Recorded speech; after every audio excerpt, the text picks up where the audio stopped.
अस्सलाम वालेकुम स्टूडेंट्स, कैसे हैं आप लोग। उम्मीद है आप सब खैरियत से होंगे।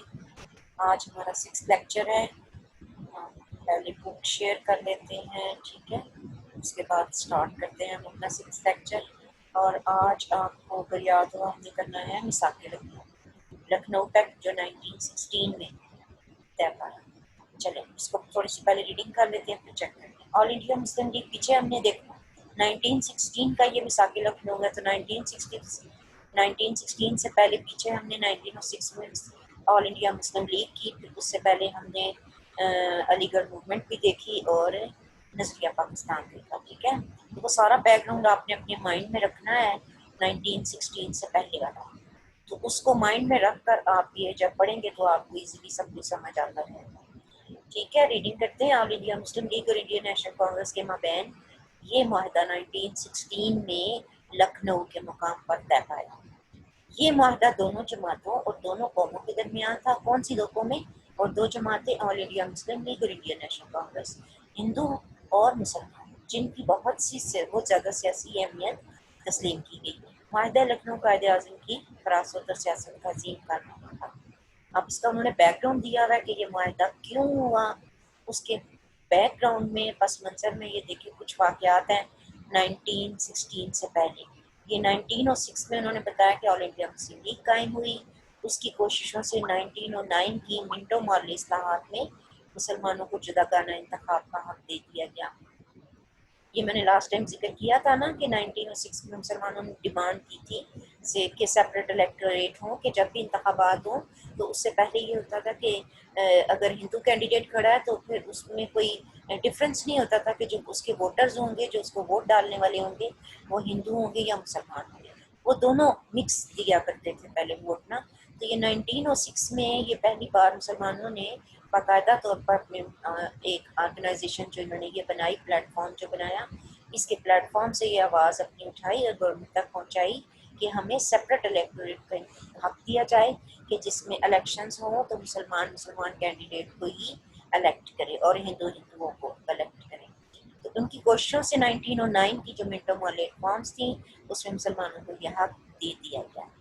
इसके साथ साथ पीछे जो वाक़यात और गुजरे, हमने एक जिक्र किया था तकसीम बंगाल का। अगर आपको याद हो 1905 में हुई थी तकसीम बंगाल, और वो क्यों हुई थी कि बंगाल बहुत बड़ा सूबा था तो उसकी इंतज़ामिया, उसके इंतज़ामी मामला को देखने के लिए बहुत मुश्किलात पेश आती थी। तो लिहाजा ये डिसीजन लिया गया कि उसको दो हिस्सों में बांट दिया जाए, मशरक़ी और मगरबी बंगाल। तो इत्तफाक की बात है कि मशरक़ी बंगाल जो हिस्सा बना उसमें मुसलमानों को बहुत ज़्यादा, मुसलमानों के बहुत सारे जो सारे इलाके थे अक्सरियत वाले, वो इत्तफाक से ना, ये इंटेंशनली तो ना हुआ, ये इत्तफाक से वो इलाके ज़रा इकट्ठे हो गए। तो मुसलमानों को बहुत खुशी हुई कि ये हम हमारे जो एरियाज़ हैं जिनमें हम मेजॉरिटी में वो इकट्ठे हो गए, तो उन्होंने मुसलमानों ने मिलकर काफ़ी अपने इम्प्रूवमेंट के लिए और डेवलपमेंट के लिए काम किए, जो कि हिंदुओं को हिंदू जब उनको देखते थे तो उनको बहुत गुस्सा भी आता था, वो बर्दाश्त नहीं कर पाते थे ना। तो उन्होंने उस तकसीम को ख़त्म कराने के लिए हुकूमत पर दबाव डालना शुरू कर दिया। अब ये 1911 में देखें, तकसीम बंगाल को अंग्रेज़ हुकूमत ने ख़त्म करके मशरक़ी और मगरबी बंगाल को दोबारा एक सूबे में मुतवम कर दिया, जिससे मुसलमानों की बहुत ज़्यादा दिलचस्पी हुई कि हिंदुओं के कहने पर अंग्रेज़ों ने तकसीम बंगाल जो की थी 1905 में, उसको ख़त्म कर दिया। आगे कानपुर की मस्जिद का वाक़या है। कानपुर की मस्जिद का वाक़या 1913 में हुआ। कानपुर की मस्जिद को मनहदम कर दिया गया, जिसके खिलाफ मुसलमानों ने ज़बरदस्त मुजाहरे किए और गम और गुस्से का इजहार किया। ये भी एक वाक़या हुआ। फिर तराबलस जो मौजूदा अब लीबिया कहलाता है, उस पर इटली ने हमला करके कब्जा कर लिया। अब मुसलमान जो बड़े सगीर पाक व हिंद में बस रहे थे, वो जब इधर उधर की खबरें सुनते थे तो उनके दिल बहुत जो थे ना, वो उदास होते थे और परेशान हो जाते थे कि जहाँ जहाँ मुसलमान मौजूद हैं वो तकलीफ़ में है और मुश्किल में है। तो वो सारी सिचुएशन को मद्देनज़र रख कर फिर ये जो माहिदा हुआ, इसमें हम देखेंगे कि क्या उन्होंने डिसीजन लिए। अच्छा, एक तो तराबलस पर इटली ने हमला करके कब्जा कर लिया। फिर जो बैल्कन स्टेट्स थी, बल्कान की रियासतें जो थी, वहाँ तुर्की के खिलाफ बगावतें हुई। अंग्रेज़ों ने बागियों का साथ दिया तो बरसगीर के मुसलमानों को दोबारा बहुत दुख पहुंचा। 1913 में कायदे आज़म ने मुस्लिम लीग ज्वाइन की। 1913 में कायद आज़म ने मुस्लिम लीग ज्वाइन की तो उनके ज़ेर असर ऑल इंडिया मुस्लिम लीग के मंशूर में भी इनकलाबी तब्दीलियाँ लाई गई। कायद आज़म ने हिंदू मुस्लिम इत्तेहाद के लिए ये देखे सर सैयद अहमद खान की तरह कायद आज़म भी ना ये बहुत चाहते थे कि हिंदू और मुसलमान मिलकर हिंदुस्तान रहे शुरू शुरू में ना, तो लेकिन जब सर सैयद अहमद खान ने भी और कायद आज़म साहब ने भी देखा कि ये तो पॉसिबल ही नहीं है कि जब भी हिंदू मुतालबात अपने कोई पेश करते हैं गवर्नमेंट के सामने तो वो सरासर हिंदू फेवर में होते हैं, तो मुस्लिम के तहफ़्फ़ुज़ के लिए तो वो कभी बात करते ही नहीं है। तो लिहाजा सर सैयद अहमद खान की तरह कायद आज़म भी अब पीछे हटना शुरू हो गए। हिंदुओं में बास लीडरों ने उनका भरपूर साथ दिया। पहले गोखले और एसपी सिन्हा इनमें नुमाया। फिर एक और पॉइंट है जी कि हुकूमत के खिलाफ मुसलमानों के रवैये को मौलाना मोहम्मद अली जौहर के अखबारात, कॉमरेड, हमदर्द और मौलाना अब्दुल कलाम आज़ाद के अखबार अल हिलाल और मौलाना जफर अली खान के अखबार जिम्मेदार ने बहुत हद तक तब्दील कर दिया। तो इन मतलब इन जो मुसलमान जो ये सरकर्दा लीडर्स थे ये अपने अखबारात निकाला करते थे ना, तो उन्होंने उन अखबारात में कोशिश की कि हुकूमत के बारे में जो मुसलमानों के दिलों में खदशात हैं या अंग्रेज़ों के दिलों में मुसलमानों के खिलाफ जो जज्बात हैं उनको कम से कम किया जाए। तो ये सब बहुत कामयाब रहे अपनी कोशिशों में। अच्छा, एक और वाक़या देखें कि 1911 में कहते हैं इलाहाबाद कॉन्फ्रेंस हुई। इस कॉन्फ्रेंस में हिंदू मुस्लिम यकजहती की ज़रूरत को बहुत महसूस किया गया। दोनों जमातों के बड़े बड़े लीडर कॉन्फ्रेंस के शुरका में शामिल थे। आगा खान, कायद आज़म, मौलाना मोहम्मद अली जौहर, वक़ारुल मुल्क हकीम अजमल खान साहब ने मुसलमानों की नुमाइंदगी की, जबकि गोखले, सरिंदर नाथ बनर्जी, एसपी सिन्हा और मोतीलाल नेहरू ने हिंदू की नुमाइंदगी की। कॉन्फ्रेंस में दोनों जमातों को बाहम पर आमादा करने पर जोर दिया। अच्छा, 1915 में देखें फिर दोनों सियासी जमातों के इजलास बेअक बम्बई में बुलाए गए। अच्छा, शहर एक था, दोनों सियासी जमातों ने एक ही दिन में इजलास तलब किए, लेकिन बम्बई में मकामात अपने डिफरेंट रखे ना, ठीक है, दोनों मुख्तलिफ जगहों पर उन्होंने अपने अपने इजलास मुनक्किद किए और उसमें अपने अपने तौर पर जो थे वो अपने मुतालबात हुकूमत तक पहुँचाने के लिए जो उन्होंने ड्राफ्ट सा तैयार किया, सजेशंस जो तैयार की, तो वो कायद आज़म की देखें कोशिशों से दोनों जमातों के लीडरों ने हिंदू मुस्लिम इत्तेहाद और मुश्तरका लाहे अमल इख्तियार करने का फैसला किया।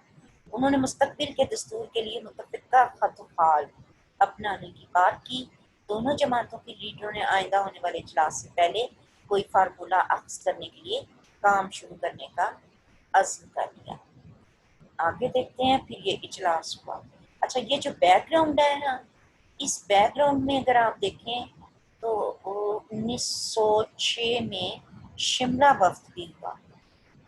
उससे भी मुसलमानों में काफ़ी जो थे हौसला अफ़ज़ा जज्बात जो थे वो पैदा हुए, क्योंकि 1906 में असल में एक्चुअली ना 1905 में हमने आपकी जो कि बुक में शिमला वफ़्द नहीं है, तो लेकिन थोड़ा सा मैं बैकग्राउंड बता देती हूँ कि 1905 में शिमला वफ़्द एक सर आगा खान की क़यादत में 35 अफराद पर मुश्तमिल ये एक वफ़्द था, जो वायसराय लॉर्ड मिंटो से मुलाकात उन्होंने की। और वो क्यों की थी कि उससे पहले जो थे 1905 में बरतानिया में इंतखाबात हुए थे, तो उसमें लिबरल पार्टी कामयाब हुई थी। तो लिबरल पार्टी जब कामयाब होकर बरसर इक़्तिदार आई तो उसने कहा कि हम ना बरसगीर पाक व हिंद में कुछ इस्लाहात नाफिज करेंगे कि वहाँ के जो रहने वाले हैं उनके लिए कोई बेनिफिट्स के काम करेंगे। तो अब ये दोनों लीडरों ने सोचा कि ऐसा ना हो कि कुछ इस्लाहात वो ऐसी यहाँ पर पॉलिसीज़ अपनाएं कि जिनमें हमारा कोई फ़ायदे वाला काम ना हो। तो लिहाजा दोनों जमातों ने अपने अपने तौर पर ये इजलास मुनक्किद किए और ख़ुद दोनों ने अपनी अपनी जगह इस बात का अज़्म किया कि हम ज़रूर अपने अपने जो हैं पॉइंट्स कुछ बना के, कुछ सजेशंस बना के कि जब भी वो यहाँ पर कोई पॉलिसी अपनाएं तो हमारे जो ये मुतालबात हैं उनको ज़रूर कंसिडर करें। तो ये ख़ास तौर पर ये इजलास इसलिए भी तलब किया गया ना, इजलास जो लखनऊ का पैक्ट है। अच्छा, आप देखते हैं मैंने आपको बताया मुंबई में हुआ। अच्छा, अब वो मुंबई में हुआ, अब ये इजलास लखनऊ में 1916 में दोनों जमातों के इजलास फिर लखनऊ में तलब किए।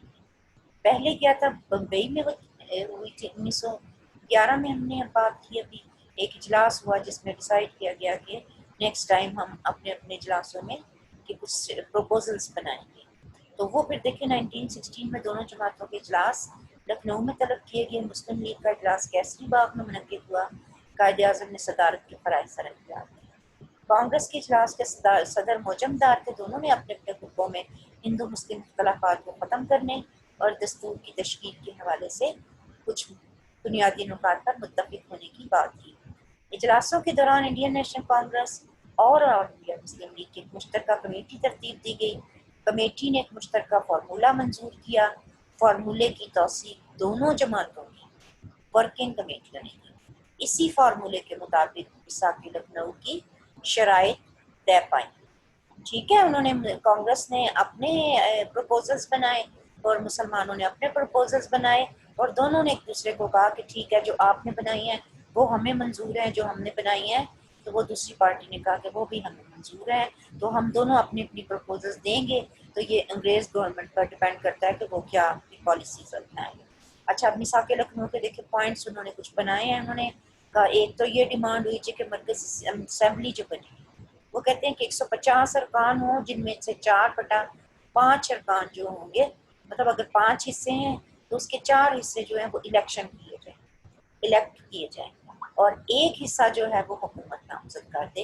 मुसलमान अरकान की तादाद 1/3 लाजमी है और असेंबली की मियाद 5 साल। सूबाई असेंबलियाँ भी बनाने पर जोर देकर कहा गया है हर सूबाई असेंबली के अरकान 4/5 अरकान, जिस तरह यहाँ पर थे ना सेंट्रल असेंबली में भी, तो उन्होंने कहा प्रोविंशियल में भी ना 4/5 अरकान मुंतखब किए जाएं और 1/5 जो है वो नामजद। हर असेंबली में मुसलमानों के लिए जुदागाना नशिस्तें की जाएं। सूबाई असेंबलियों में मुस्लिम नशिस्तें यूँ हों: पंजाब 50%, बंगाल 40%, यूपी 30%, मदारस 15%, बम्बई 33%, सीपी में 15% और बहार में 25%। अच्छा, फिर मुसलमानों ने देखें अपने प्रपोजल्स में जुदागाना तर्ज इंतखाब का भी लिखा कि ये होना चाहिए। मरकजी और सूबाई असम्बलियों के इंतखाबात उन्होंने कहा कि जुदागाना बुनियादों पर हों तो बेहतर है। मुसलमान वोटर सिर्फ मुसलमान नशिस्तों के लिए वोट दें और इन नशिस्तों पर मुसलमान ही उम्मीदवार बन सकें। 1909 के इस्तेहार में ये मुसलमानों का जो मुतालबा था कबूल कर लिया गया। आगे क्या है जी कि इजाफी नशिस्तों का असूल इस असूल के तहत अक़लियतों को कहते हैं कि मौसर नुमाइंदगी देने के लिए उन्हें उनकी तादाद से ज़्यादा नुमाइंदगी दी गई। मसलन पंजाब और बंगाल में मुसलमानों की तकरीबन 55% आबादी थी, लेकिन वे फिर तरतीब 50-40% नुमाइंदगी दी ताकि गैर मुस्लिम अक़लियतों को ज़्यादा नुमाइंदगी दी जाए, जबकि दूसरे सूबों में मुसलमानों को उनकी तादाद के तनासुब से ज़्यादा नशिस्तें। अच्छा, एक और पॉइंट इसमें आया जी के हक इस्तरदाद या वीटो का हक। आपने वीटो का हक सुना होगा कभी, यूनाइटेड नेशन का इजलास हो रहा हो तो वीटो का लफ्ज़ आपने सुना होगा। तो वीटो पावर ऐसा इख्तियार होता है जो किसी प्रेसिडेंट या किसी गवर्निंग बॉडी को ये अथॉरिटी देता है कि वो किसी भी बिल को नामंजूर कर दे। ठीक है, ऐसा हक कि जिसके तहत वो वजीर या वो सदर या वो गवर्निंग बॉडी जो है वो जो बिल दूसरे लोग पास करके सामने ला रहे हैं वो अपनी मर्जी इस्तेमाल करते हुए उसको वीटो कर दे या उसको नामंजूर कर दे। तो यहाँ पर देखें कि उन्होंने क्या किया कि फैसला हुआ कि अगर किसी मसवदा कानून को किसी फिरके के नुमाइंदों का 3/4 नामंजूर करें, जैसे अगर मुसलमानों के बारे में कोई कानून सामने आया है तो वो हमारे फिरके के यानी मुसलमानों के फिरके में से 3/4 लोग जो हैं असेंबली में उसको नामंजूर करें तो ऐसा मसवदा ऐवान में पेश नहीं किया जाएगा। ठीक है, इस तरह जो अक़लियतें थी, जो माइनॉरिटीज़ थी, मतलब देखिए किसी भी अक़लियत के बारे में अगर कोई फैसला वो करने चाहते हैं तो वो कहते हैं कि अगर 3/4 अरकान उस फिरके के जिससे बिल रिलेटेड है जिस कौम से, वो अगर नामंजूर करते हैं तो ऐसा बिल जो है वो पेश ना किया जाए। फिर है कानून साज असेंबलियों के इख्तियार। मरकजी और सूबाई असेंबलियों के अराकीन के इख्तियारात में इजाफा का फैसला किया गया। उन्हें मालियात पर कंट्रोल दिया गया। अराकीन को ज़िमनी छोटे छोटे सवाल पूछने की इजाज़त दी गई।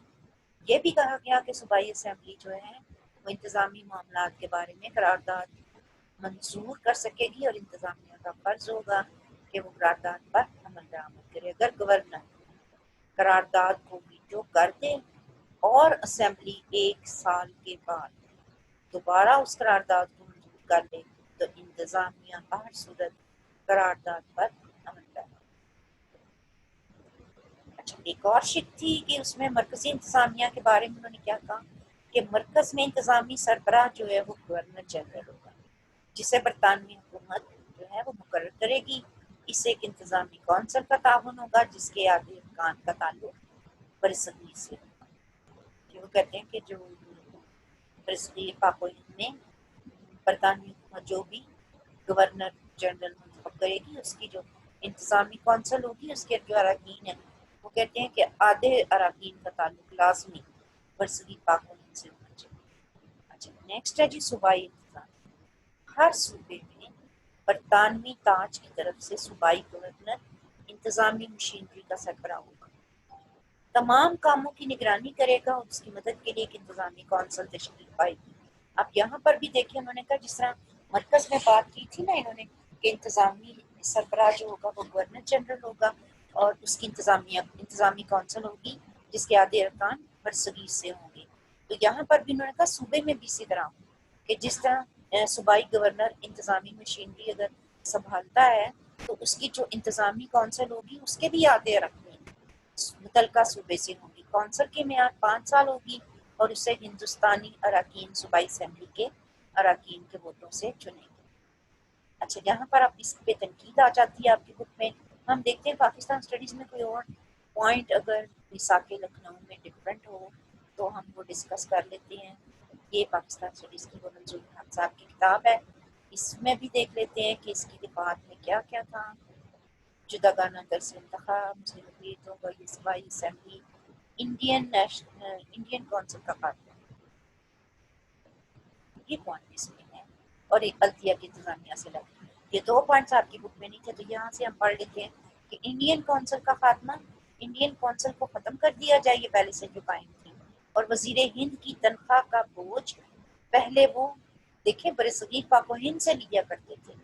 वजीर हिंद जो मुकर्रर होता था उसकी तनख्वाह बरसगीर पाक व हिंद के खजाने से लेते थे। अब उन्होंने कहा दोनों कौमों ने दोनों जमातों ने ये डिसाइड किया कि इंडियन कौंसिल जो कायम है इसको तो ख़त्म कर दिया जाए और जो वजीर हिंद अगर अपॉइंटमेंट उसकी होती है तो उसकी सैलरी जो है वो बरतानिया खुद पे करे। और ये बड़ी अच्छी सजेशन थी। क्यों?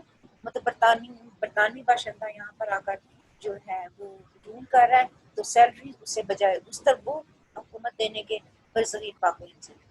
अच्छा, एक और पॉइंट ये आपकी बुक में नहीं था, अदलिया की इंतजामिया से अलग की कि अदलिया को इंतजामिया से अलग कर दिया जाए।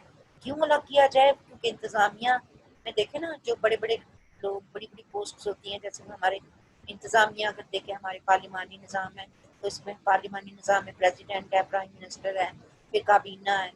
तो वो कहती हैं कि ये जो बड़े बड़े पोस्ट हैं जिनकी जिसमें अब ये बात अगर हम बरसगीर की उस वक्त की करें तो गवर्नर जनरल गवर्नर जो है वो कहते हैं कि उनका असर रसूख अदलिया पे ना हो क्योंकि वो अदलिया के फैसलों को पर फिर वो असरअंदाज होते हैं। ठीक है। अच्छा, आगे इसकी अहमियत आ जाती है, ये पढ़ लेते हैं। आपकी बुक में तनकीदी जायजा था, ये देखते हैं कि ये क्या कहते हैं आपकी बुक वाले कि ये बरसगीर के मुतदिल रवैये के मालिक तमाम सियासत मुतदिल रवैये मॉडरेट जो दरमियानी तबीयत के हों ना वो ज़्यादा जल्दी गुस्सा आ जाता हो, धीमे मिजाज के हों, इस तरह के लोग बात कर रहे हैं। तमाम सियासतदानों ने इस तरह रवैये के मालिक तमाम सियासतदानों ने माहिदा लखनऊ को तस्लीम कर लिया, इसकी तारीफ की। माहिदे को हिंदू मुस्लिम इत्तेहाद की मेराज कहा गया। अलबत्ता फिरका परस्त हिंदू लीडरों ने माहिदे पर कड़ी तनकीद की। इनमें लाला लाजपत राय, स्वामी श्रद्धानंद और मदन मोहन मालवीय फहरिस्त थे। पंजाब और बंगाल में मुस्लिम अक्सरियत को अक़लियत में बदल दिया गया। डॉक्टर मोहम्मद अल्लामा इकबाल चौधरी खलीफुज़्ज़मान ने इस फैसले को मुसलमानों के मफादात के मुनाफी करार दिया। मौलाना मोहम्मद अली जौहर ने मुआहदे के खिलाफ राय का इज़हार किया। बंगाली मुस्लिम रहनुमाओं ने भी मुआहदे की इस शिप को तनकीद का निशाना बनाया, जिसकी रूह से बंगाली मुसलमानों को आबादी के तनासुब से कम नशस्तें दी गई। अच्छा, अब इसकी अहमियत आपकी बुक में ये लिखी हुई है, हेडिंग्स तो नहीं है लेकिन फिर भी पढ़ लेते हैं। माहिदा लखनऊ कायदे आजम की दूरंदेशी सियासी बसीरत। अच्छा, इसकी अहमियत का क्या मतलब होता है कि माहिदा लखनऊ का फ़ायदा क्या हुआ कि ये दो माहिदा जो दो कौमों के दरमियान हुआ, हम देखते हैं कि क्या फ़ायदा। एक तो ये कि कायदे आजम की देखें पर्सनैलिटी सामने आई, उनकी सियासी बसीरत और फहम फरासत का पता चला कि वो बड़े अच्छे हिंदू मुस्लिम इत्तेहाद के जो हैं वो दाई हैं और बड़े अच्छे तरीके से जो है वो दूरंदेशी के साथ तमाम मामला को ले जाना जानते हैं। गोखले और सरोजनी नायडू ने इन्हें हिंदू मुस्लिम इत्तेहाद का सफीर कहा। कायदे आजम मुसलमानों के हक में बहुत से मुफीद फैसले करवाने में कामयाब हो गए। हर काम हर कौम को 1932 में आबादी के तनासुब से नशस्तें दी गईं और आज माहिदे को दर हकीकत मुसलमानों की कामयाबी से ताबीर किया जाता है। अच्छा, एक तो ये हिंदू कायदे आजम की पर्सनैलिटी के बारे में पॉइंट हो गया। सेकंड पॉइंट क्या है कि इंडियन नेशनल कांग्रेस ने देखें फिर मुस्लिम लीग को मुसलमानों की वाहिद नुमाइंदा जमात की हैसियत से तस्लीम कर लिया। पहले वो मुसलमानों को तस्लीम नहीं करते थे, लेकिन जब मुसलमानों ने बात की कि हम दोनों अपनी अपनी जगह पर अपने अपने प्रपोजल्स बनाते हैं जो गवर्नमेंट तक पहुंचेंगे, तो उस वक्त इंडियन नेशनल कांग्रेस ने इनडायरेक्टली, तब सामने तो नहीं वो कहते थे, लेकिन इस लिहाज से उन्होंने जब मुआहदा किया तो इसका मतलब था कि वो ऐसी जमात के साथ मुआहदा कर रहे हैं जो मुसलमानों को रिप्रेजेंट करती है। तो इसके साथ साथ ये सच्चाई भी खुलकर सामने आ गई कि इंडियन नेशनल कांग्रेस सिर्फ हिंदुओं की जमात नहीं है, ये सिर्फ हिंदुओं की जमात है जो ये दावा किया करती थी कि नहीं जी हम हिंदुओं की नहीं, हम तमाम कौमों की एक मुश्तरका जमात है, तो वो इनका दावा गलत हो गया। थर्ड उन्होंने पॉइंट क्या दिया, जुदागानी तर्ज इंतखाब जो था इसको मानकर इंडियन नेशनल कांग्रेस ने मुसलमानों को एक अलग कौम तस्लीम कर लिया, ये भी इनडायरेक्ट किया। ठीक है, और ये अमर 1947 में क्या पाकिस्तान की बुनियाद है। फोर्थ पॉइंट दिया हुआ है जी कि मुस्लिम लीग एक अजीम सियासी कुव्वत बनकर उभरी और आने वाले अदवार में उसने बड़े किरदार अदा की। अच्छा, आप पाकिस्तान स्टडीज की बुक में भी देख लेते हैं, इसमें पॉइंट्स ऐसे हैं जो आपकी बुक में नहीं है तो हम ऐड कर लें जरा, इससे बच्चों मार्क्स अच्छे आते हैं ना, पॉइंट जितने ज्यादा बना के लिखते हैं तो मार्क्स अच्छे आ जाते हैं। अच्छा, ये देखें पॉइंट्स इनमें ये हम पढ़ चुके हैं। मुसलमानों की जुदागाना हैसियत का एतराफ़, कायदे आज़म की कायदाना सलाहियतों का भी एतराफ़ पॉइंट हमने पढ़ा, मुसलमानों के मफादात का तहफ़्फ़ुज़, ये पढ़ लेते हैं। ठीक है, और ये क्या है जी कि मिसाक़ लखनऊ में मुसलमानान हिंद के मफादात के तहफ़्फ़ुज़ का एहतमाम किया, जुदागाना तर्ज क़यादत को तस्लीम किया गया, मुसलमानों को मरकज़ी असम्बली में इंतहाई नुमाइंदगी मिल गई जो उनकी आबादी के तनासुब से ज़्यादा थी।